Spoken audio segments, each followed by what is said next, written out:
अच्छा जी, तो कॉन्फ़िगर करते हैं जी ऑब्जेक्ट नेट को।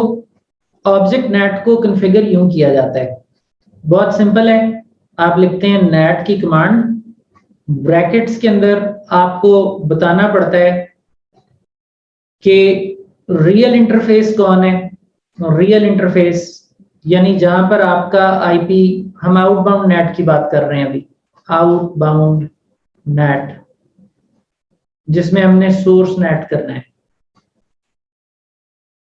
सो अगर आपके एएसए पर कोई इनसाइड से आ रहा है और आप उसको आउटसाइड पर जाते हुए नेट करना चाहते हैं, तो इसकी बात हो रही है। We want here a source net in this direction. So हमने इनसाइड लोकल को इनसाइड ग्लोबल में ट्रांसलेट करना है, ये हमने करना है। तो जो आ रहा है शख्स, वो आ रहा है इनसाइड से, तो हमने इनसाइड नाम लिखा यहाँ, जो भी नेम है आपका, नेम एफ में जो भी होगा वो आप यहां लिखेंगे। तो जिस तरफ ये जा रहा है ट्रांसलेट, जिस इंटरफेस की तरफ से निकल रहा है, उसका नाम आप यहां पे देंगे, लेट्स से आउटसाइड, जो भी नेम एफ में हो। नेम एफ में अगर आउटसाइड नहीं रखा हुआ तो जो रखा हुआ है वो लिखेंगे यहां। तो नेट में इनसाइड कॉमा आउटसाइड देने के बाद आगे हमारे पास कीवर्ड है डायनेमिक। अच्छा सर, ये इसमें जो इनसाइड की जगह है यहाँ डीएमजी भी आ सकता है, लेकिन आउटसाइड आउटसाइड ही रहेगा, करते हैं अभी बात उस यानी पर। आउटबाउंड के केस की बात कर रहा हूं मैं। हाँ आ सकता है, बिल्कुल आ सकता है, ये यूं भी हो सकता है। आउटबाउंड में रहें तो आप कह सकते हैं कि यहाँ डीएमजी कॉमा आउटसाइड हो सकता है, ये दोनों हो सकते हैं। अच्छा जी, हमारे पास यहाँ ऑप्शन है डायनेमिक, या आप लफ्ज लिख सकते हैं स्टैटिक। डायनेमिक लफ्ज लिख सकते हैं या स्टैटिक, मर्जी है आपकी। जाहिर है डायनेमिक का मतलब है डायनेमिक नेट, स्टैटिक का मतलब है स्टैटिक नेट।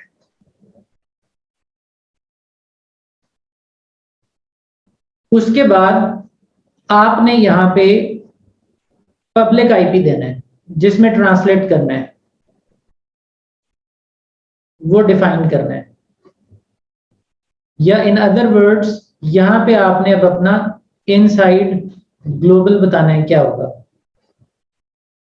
वो अब आपने इस जगह पर बताना है। उसको बताने के दो तरीके हैं, या तो आप आईपी लिख दें वहां पे, या आप वहां पे ऑब्जेक्ट कॉल कर लें। ऑब्जेक्ट रिमेंबर हमने पढ़े थे प्रीवियस सेशंस में, ऑब्जेक्ट्स दो तरीके हैं, either you put an IP here or you put object here। इसके अलावा भी तरीका है, अभी उसके ऊपर हम नहीं जाते। इंटरफेस वाला बड़ा यूजफुल है। इंटरफेस ये कहता है कि जो आउटसाइड इंटरफेस का आईपी है उसे ही इस्तेमाल कर लो नेटिंग के लिए, but we will talk about that later on, और ये डीएनएस भी बाद में देखते हैं। अभी हम सिंपल वे में चलते हैं। तो इस पॉइंट ऑफ व्यू से अगर मैं यहां पे ये लिख दूं कि ये शख्स है 192.168.1.1 और इसको मुझे ट्रांसलेट करना है 60111 में, इसको मुझे इसमें ट्रांसलेट करना है, यानी इनसाइड लोकल है 192.168.1.1 और इसको मुझे ट्रांसलेट करना है 60111 में। तो यहां पे मैं 60111 लिख रहा हूं डायनेमिक के बाद, मैं 60111 लिख दूंगा। लेकिन सवाल ये पैदा होता है कि इस पूरी की पूरी कॉन्फ़िगरेशन लाइन में मैंने ये कहां बताया है कि इसको ट्रांसलेट करना है, बताया है कहीं? अब थोड़ा सा गौर करें स्लाइड में तो आपको सारा समझ में आ जाएगा। ये जो नेट की कमांड दी जा रही है, ये दी कहां जा रही है? ये किसी ऑब्जेक्ट के अंदर दी जा रही है। प्रॉम्प्ट देख रहे हैं कहां दे रहे हैं नेट की कमांड?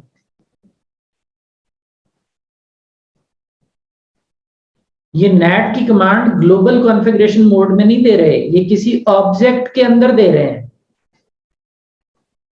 तो ये ऑब्जेक्ट कौन है फिर जिसके अंदर दे रहे हैं ये कमांड?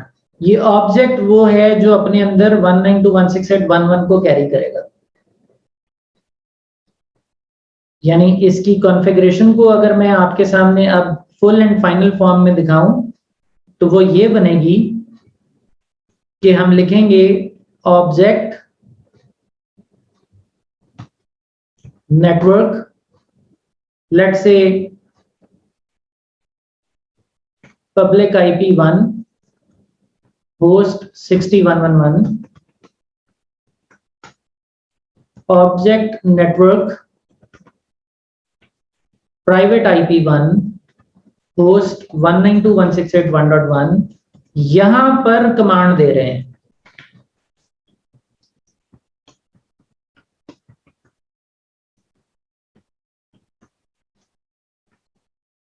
बात समझ में आ रही है?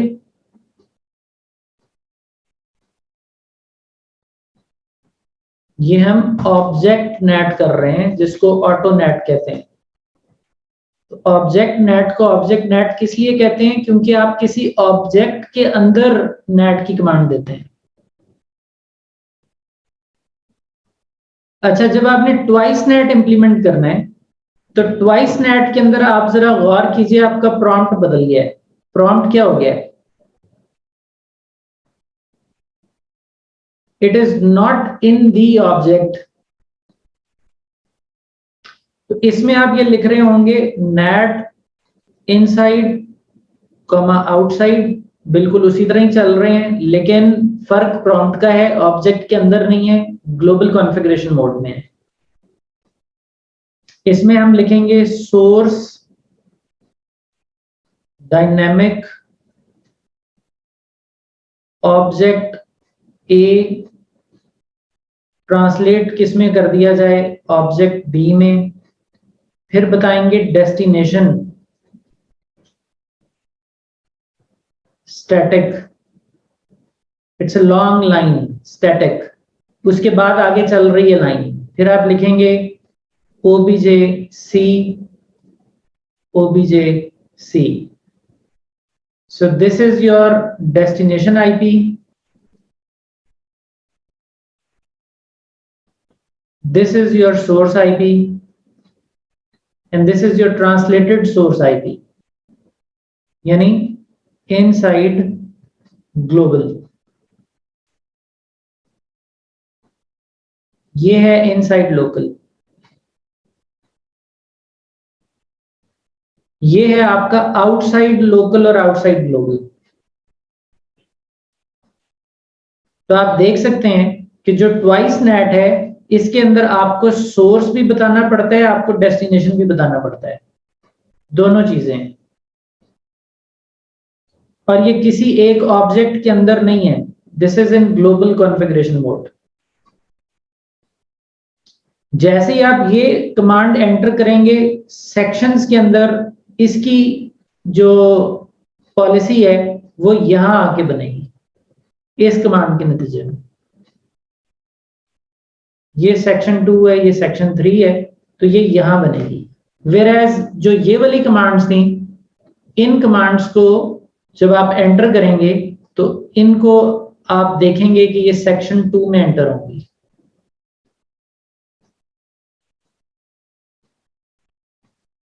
ये ऑब्जेक्ट नेट था, ये सेक्शन 2 में जाएगा। ये ट्वाइस नेट था, ये सेक्शन 1 में जाएगा। ट्वाइस नेट में सोर्स डेस्टिनेशन समेत एक तवील कमांड है, ग्लोबल कॉन्फ़िगरेशन मोड में दी जाती है। ऑब्जेक्ट नेट के अंदर कमांड जो है वो ऑब्जेक्ट कॉन्फ़िगरेशन मोड के अंदर दी जाती है।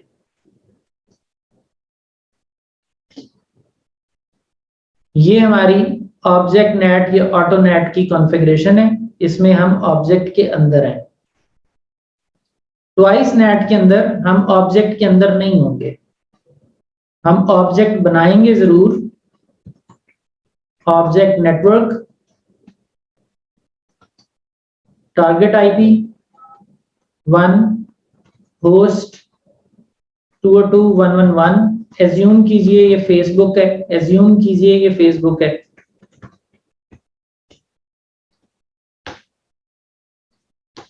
ऑब्जेक्ट नेटवर्क प्राइवेट IP1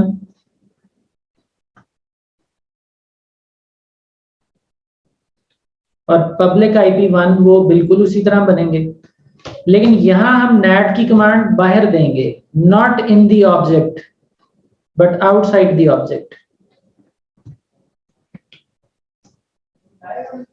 और इसके अंदर हम फिर कॉल करेंगे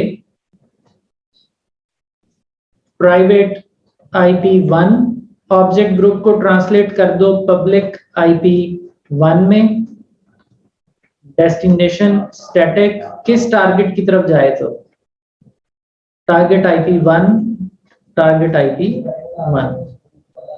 So this command is being given in the global configuration mode, not here.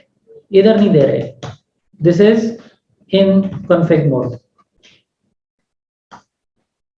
Whereas this command is within the object. In other words, this is in config-object mode. Like this.